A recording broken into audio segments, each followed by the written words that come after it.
దేవునికి స్తోత్రములు. మీ అందరికీ నా వందనములు. ఈరోజు దేవుని వాగ్దానము, రెండంతలుగా మీకు మేలు చేసేదనని నేడు నేను మీకు తెలియజేయుచున్నాను. జకరియా గ్రంథం 9వ అధ్యాయం 12వ వచనం.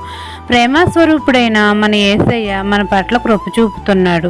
రెండంతలుగా మీకు మేలు చేసేదనని నేడు మన తండ్రి సెలవిస్తున్నారు. మనమందరము దేవునికి ఇష్టమైన శుద్ధ హృదయం కలిగి ఉంటే దేవుడు మనల్ని దీవిస్తాడు.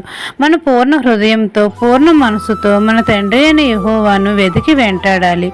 అప్పుడు తండ్రి మన జీవితాల్లో యుద్ధములు లేకుండా నెమ్మది కలుగజేస్తాడు.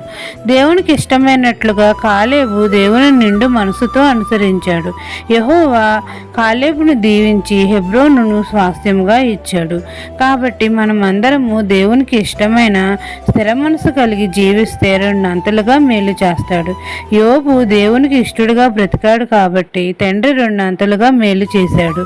మన తండ్రి మన జీవితాల్లో కూడా నెమ్మది సంతోషము కలుగజేసి రెండంతల ఆశీర్వాదాలు ఇస్తాడు. ఈ దిన వాగ్దానం నా జీవితాల్లో నెరవేరాలని కోరుకుంటూ దేవుని సువార్త పరిచర్యలో మీ సహోదరి. ఆమెన్.